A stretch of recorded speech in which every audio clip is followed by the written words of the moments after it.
Há um ano, o presidente Isaac Herzog lançou a Voz do Povo como plataforma global para unir líderes e comunidades judaicas mundialmente. Desde então, tornou-se um conselho de vozes diversas, lidando com as questões mais urgentes para Israel e a diáspora desde 7 de outubro. Shirel Dagan Levy é a Chief Executive Officer da Voz do Povo e ela está comigo no estúdio hoje. Bem-vinda, Shirel. Obrigada. Conte-nos brevemente e fale um pouco mais sobre a Voz do Povo.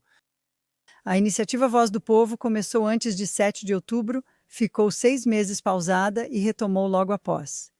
O objetivo, como pensou o presidente Herzog, foi como reunir ideias e mentes brilhantes do povo judeu no mundo para pensar em soluções para seus problemas.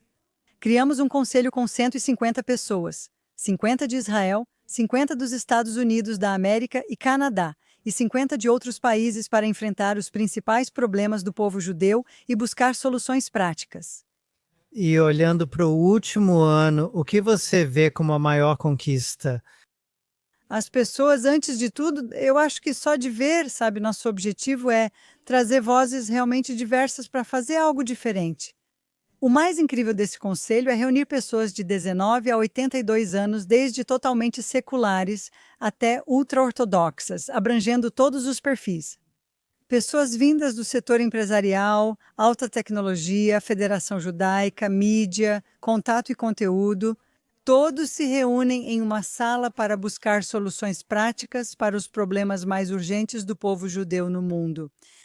E quando você, o presidente e seus vários parceiros fundaram a Voz do Povo, qual era a sua visão naquela época e ela mudou ao longo do último ano? Acho que a visão tinha 2 pilares, como eu costumo dizer.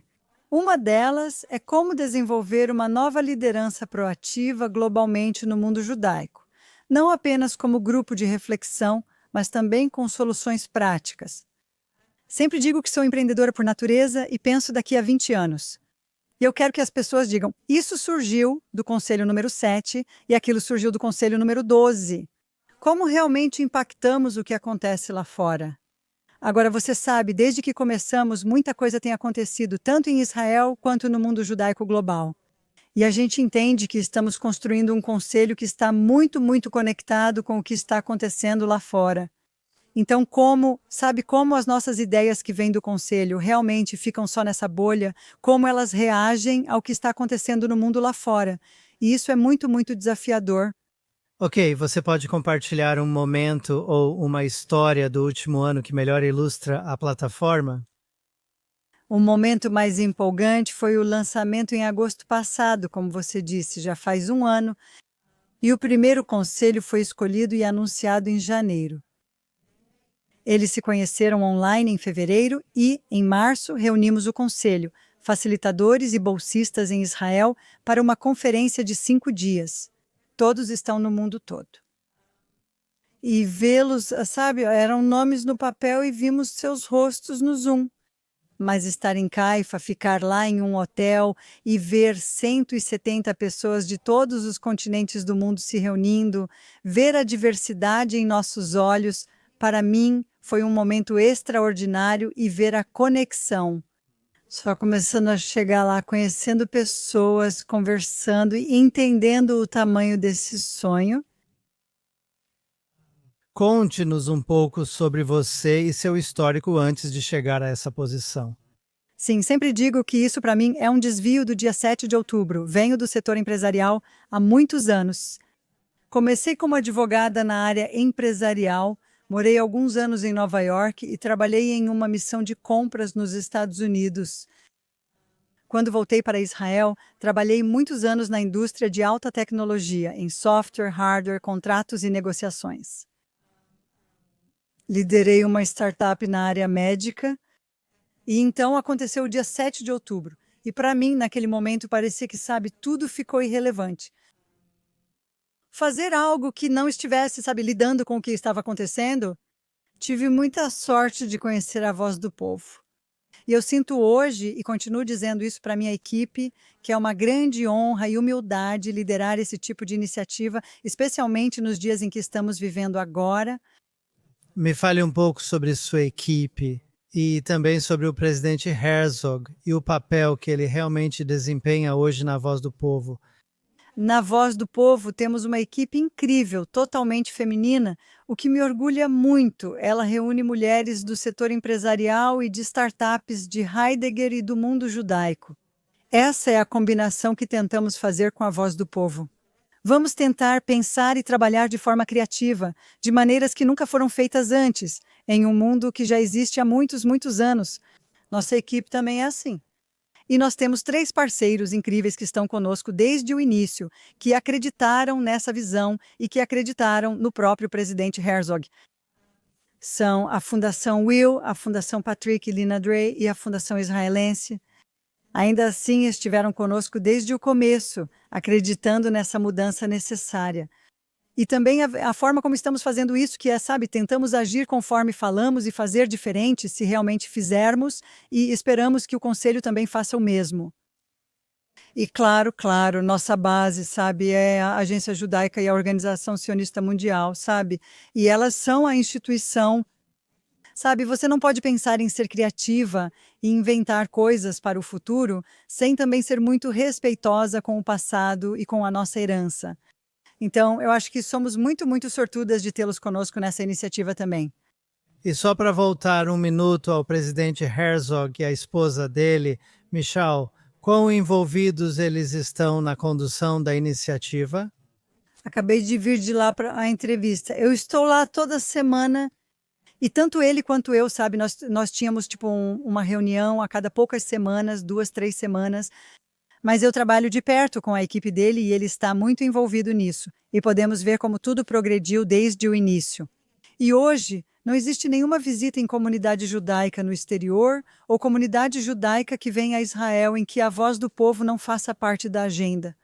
Ao convidarmos membros do conselho desses locais para se reunir com o presidente, afinal, é o conselho dele. Foi incrível.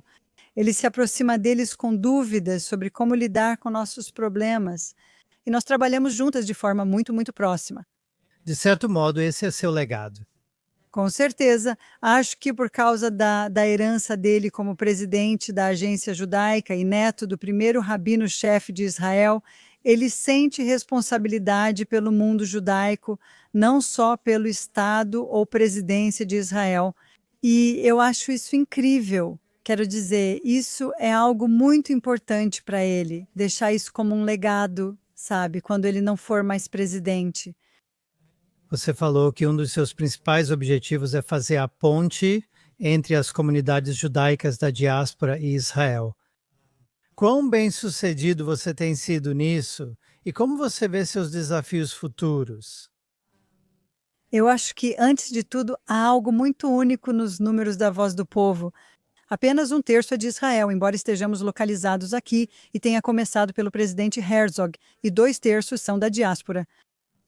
Então estamos pensando nisso como algo diferente. Isso não é algo que já foi feito antes. Acredito que ter vozes diversas inclui criar um novo discurso sobre a relação entre Israel e a diáspora. Eu realmente acredito que todos nós, seja em Israel ou no exterior, passamos por um grande trauma no dia 7 de outubro, independentemente de você estar aqui ou não. Ainda vivemos dias difíceis aqui no exterior, e eu realmente quero que, com Voz do Povo, a gente traga uma discussão diferente em relação a esse relacionamento. Somos um só. Não precisamos competir para ver quem sofre mais, pois todos sofremos. Precisamos enxergar essa missão juntos, cuidar do povo judeu globalmente, sendo proativos e confiando uns nos outros, entendendo que só temos uns aos outros, mas realmente temos uns aos outros. Como podemos aproveitar melhor isso? Agora, lançar essa nova plataforma em um momento tão difícil, especialmente com o aumento do antissemitismo ao redor do mundo, não é uma tarefa fácil. Quais desafios você enfrentou e como lidou com eles e se conseguiu superá-los? Sim, era uma piada na nossa equipe quando começamos que a nossa música tema era Against All Odds, do Phil Collins, porque toda vez que queríamos fazer alguma coisa, algo acontecia. Queríamos começar, sabe, lançando com uma pesquisa e então houve um ataque do Irã Queríamos fazer a convocação aberta com a presidente Gal Gadot em um evento global ao vivo, mas os corpos de 4 reféns retornaram a Israel. Como lido com essa tensão? Procuro ser otimista e construir algo novo. E, por outro lado, a realidade está nos bombardeando, sabe, na nossa cara todos os dias. Mas eu acho que essa é a força, assim, o povo judeu, sabe, pela nossa história, né, nossa capacidade de passar por momentos muito difíceis, mas ainda assim conseguir superar e dizer, sabe, precisamos cuidar do futuro, mesmo que seja realmente difícil imaginar o futuro hoje em dia. O que fazemos é difícil, às vezes só queremos reagir ao que acontece.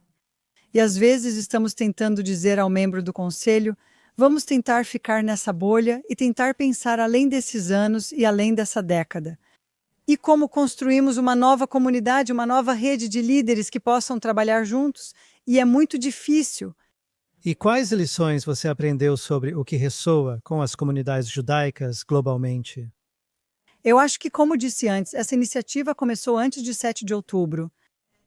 A presidenta criou laboratórios no mundo judaico e perguntou quais temas o conselho deve abordar. E depois que a guerra começou, sabe, nós refizemos essas perguntas. Dissemos, sabe, chamamos de voz do povo. Precisamos colocar em prática o que falamos. Vamos perguntar ao povo sobre o que acham que o conselho deve trabalhar? Perguntamos e mais de 10.000 pessoas em 6 idiomas responderam à pesquisa ao redor do mundo. E posso te dizer que as respostas do dia 6 de outubro foram bem diferentes. O antissemitismo estava em torno do número 6 ou 7 entre os 10 primeiros. E na nova pesquisa, o antissemitismo é o número 1 em todos os lugares, em todas as áreas. Sentimos que isso não pode ser ignorado. Com o passar dos dias, sabemos que precisamos lidar com isso. Precisamos pensar criativamente para lidar com isso. É incrível. Outra coisa interessante, havia polarização e diálogo. E para mim, como israelense, nós pensávamos que isso era algo que só nós, israelenses, realmente lidávamos com a polarização. E isso apareceu de forma muito forte nas comunidades judaicas ao redor do mundo. Estou muito feliz que este seja um dos 5 principais temas em que o Conselho atua. E onde você vê a voz do povo caminhando no próximo ano? Quais são as suas prioridades? Eles têm um plano. Cada conselho é selecionado por 2 anos e eles têm um programa muito bem planejado para eles.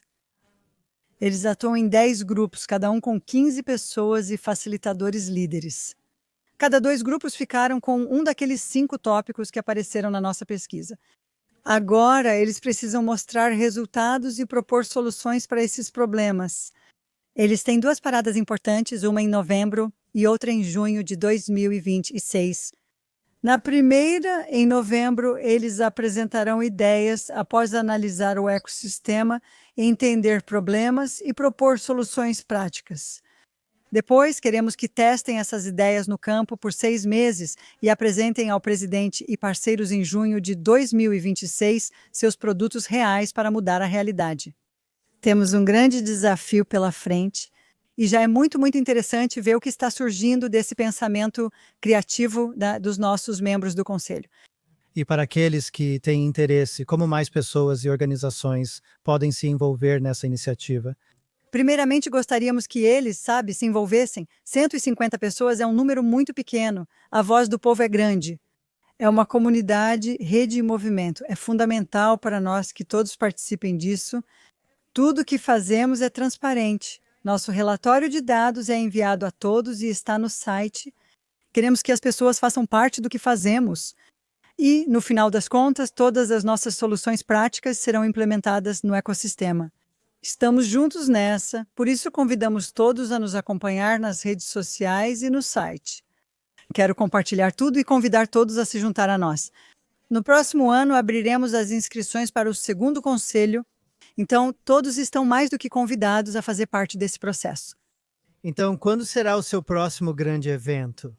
O próximo grande evento, exclusivo para o Conselho, será virtual em novembro, focado nas ideias. E em janeiro, esperamos ter outro encontro presencial, talvez na Europa, quando reuniremos todos os membros do Conselho e convidaremos o ecossistema para ouvir as ideias incríveis da nossa conselheira, a fim de resolver os problemas do povo judeu. Enquanto você fala, fico pensando cada vez mais que a diáspora está olhando cada vez mais para Israel para obter apoio, força e resiliência, como você disse. É assim que está acontecendo? Acho que ambos. Acho que é muito importante para muitas pessoas em Israel entenderem a diáspora também. Sendo muito honesta, como te disse, eu não vim desse meio. E eu fiquei chocada ao perceber o quanto eu e minha amiga não sabemos. Metade aqui, metade lá fora. Estamos juntas. E eu acho que é realmente importante para os israelenses entenderem o que é ser uma judia na diáspora. Não só, sabe, no sentido de doar para Israel, mas realmente o que é e entender a dificuldade e entender que existem os dois lados dessa história. E eu acho que quanto mais a gente se entende e se conhece, mais vamos conseguir liderar mudanças juntas. E sobre mudanças, qual papel você acha este projeto, esta iniciativa pode desempenhar na conversa judaica global nos próximos meses e no ano que vem? Eu realmente espero que a nossa diversidade no conselho, no fim das contas do povo judeu, seja mostrada como força e não como fraqueza. A força de ter opiniões diferentes e não concordar em tudo, e tudo bem. Se tivermos só uma opinião, não é interessante nem reflete quem somos. Mashloket Leshem Shamaim veio da Bíblia, essa é nossa força. Como conseguimos manter esse acordo, ficar bem com isso e entender que essas vozes diferentes são motores para nos levar a mudanças, sermos proativas e fazermos as coisas juntas? Com sorte, podemos ser exemplo para o povo judeu e espalhar isso ao máximo. Acho que cabe a nós pegar esse dia horrível de 7 de outubro e transformá-lo em uma oportunidade. Então, finalmente, Shio, enquanto nos aproximamos do segundo aniversário de 7 de outubro e a Rosh Hashanah e as grandes festas, você já começou a dizer, mas qual é a sua mensagem para as pessoas que estão nos assistindo agora na JNS Televisão? Primeiro, sabe, e antes de tudo, eu só desejo que nos desejem Shana Tová. Apenas uma simples. Sem muito drama, isso é uma novidade. E claro, que todos os nossos reféns voltem para casa. Não podemos esquecer disso. Mas para realmente nos unirmos e entendermos que nossa força está em estarmos juntos e não separados. Nossa diversidade é nossa força. Podemos mostrar isso ao mundo. Isso não é fraqueza, mas força. Acredito muito nisso. Essa é a beleza do povo judeu. E precisamos ter muito, muito orgulho disso. Shirel Dagan Levin, obrigado pela conversa. Foi um prazer recebê-la na JNS. Obrigada por me receberem. Shana Tová. Shana Tova.